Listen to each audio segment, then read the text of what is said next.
Hi guys, my name is Tanya and this is my March wrap-up. And yes, I am fully aware that it is already halfway through April. I just got a bit behind before I went on holiday, so I'm bringing this to you now. I read 7 books in the month of March, which for me is pretty darn impressive. The disclaimer here is that I have totally been backburning some of these books since the beginning of January, and I just so happen to have finished all of them in March, but I still read them, and for me there's a lot of them, so let's go. So the first book that I finished in March was Everything Leads to You by Nina LaCour, and this was a reread so that I could make my video for Maggie's book Madness, and sadly Emmy didn't get past the first round, but I had such a good time. Rereading this book reminded me just how much I loved this book the first time around, and I think I loved it even more the second time. If you haven't heard about Everything Leads to You, it's a contemporary romance that follows a young and promising set designer as she follows a letter from a dead Hollywood icon, and it's queer and adorable, and I still rated it 5 out of 5 stars. The next book that I finished is a big thing for me. It deserves a drum roll.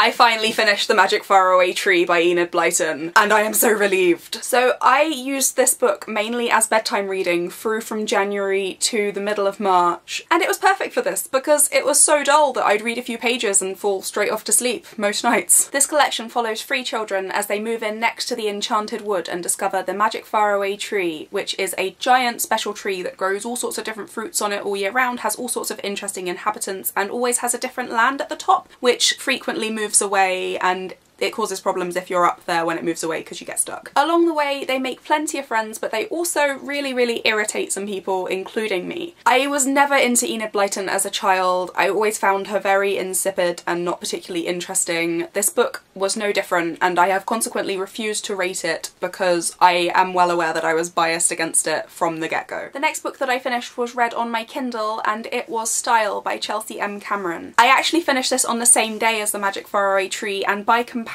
this brought tears of joy to my eyes. It is pure adorable fluff and I loved it. This is a dual perspective novel, so we get to really see both of the characters opening up to each other as we follow Kyle, who plans on finishing school, heading off to college, finding a boyfriend and living the heterosexual dream. This is until her English class pairs her off with Stella, who is putting off flirting with girls until she too can move away to college and have a fresh start. This is a romance, so sparks fly and all of their plans fall apart, and it's wonderful. And I spent most of this book really worried that something was going to go wrong and something was going to have to blow up to forward the narrative, and then it didn't. So consequently what I ended up loving about this book was that although it wasn't easy, there wasn't anything overly dramatic or hurtful that happened to forward these characters' narrative. It was just the story of 2 girls falling for each other and everything kind of being okay, actually, which isn't necessarily always the case. At the end of the day I rated this 4 to 4.5 stars. I did have some issues telling the 2 voices apart at times, but I definitely need more Chelsea M. Cameron in my life. Next I finished an audiobook, and that was Aristotle and Dante Discover the Secrets of the Universe by Benjamin Alire Sàenz. I think everyone has read this book by now, but just in case you haven't,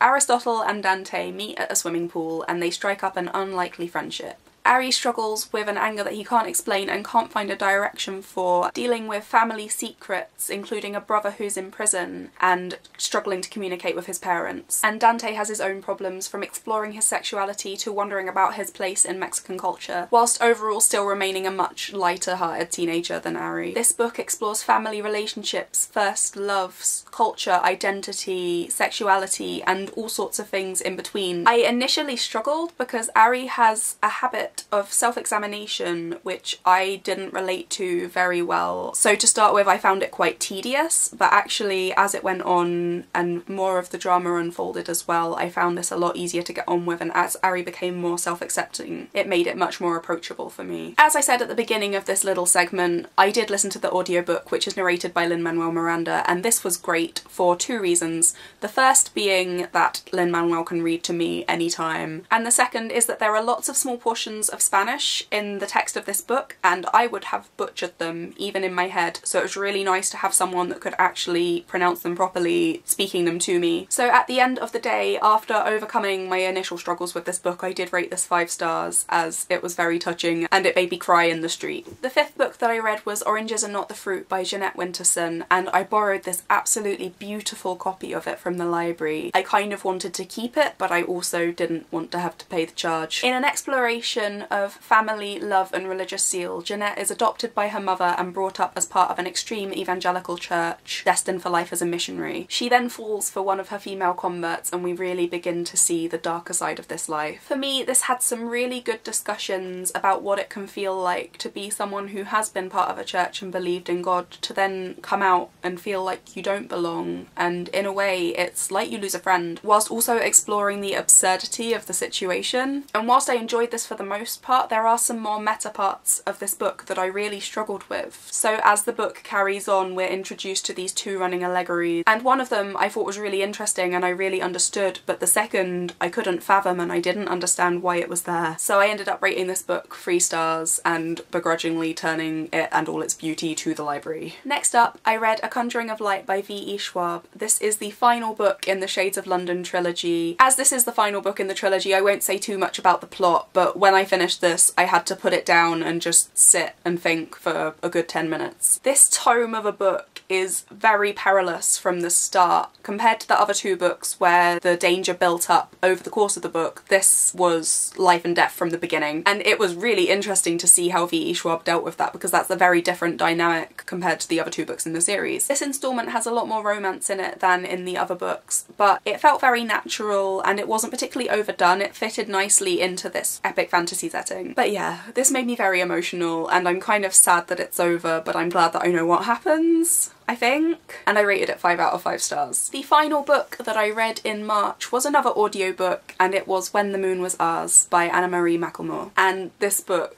blew me away. This is a magical realism young adult book, and it delves into love and identity of all different varieties. We follow Miel, who grows roses from her wrist, and Sam, who creates images of the moon and hangs them around their town, as they grow up together in friendship and love, whilst learning about who they are and what it means to them as individuals and together. From their cultural identities as Latinx and Pakistani respectively, to their own life experiences and how they have affected them. This story prominently features a trans character who, from what I have read and researched, is portrayed incredibly well, and it did come across as sensitively and beautifully written. I'm not normally big on how prose in books makes me feel, but this book was written so gorgeously. There are so many beautiful descriptions and metaphors and all sorts, and it was just gorgeous. So yeah, I rated this one 5 out of 5 stars as well. I had a really good reading month. So yeah, that was my March wrap up. I hope that you enjoyed it. If you did, maybe give it a thumbs up. Let me know down below if you've read any of these books and what you thought of them. And if you'd like to see more from me, maybe think about subscribing. That would be really cool. But yeah, I hope you're having a lovely day, and I will see you all again very, very soon.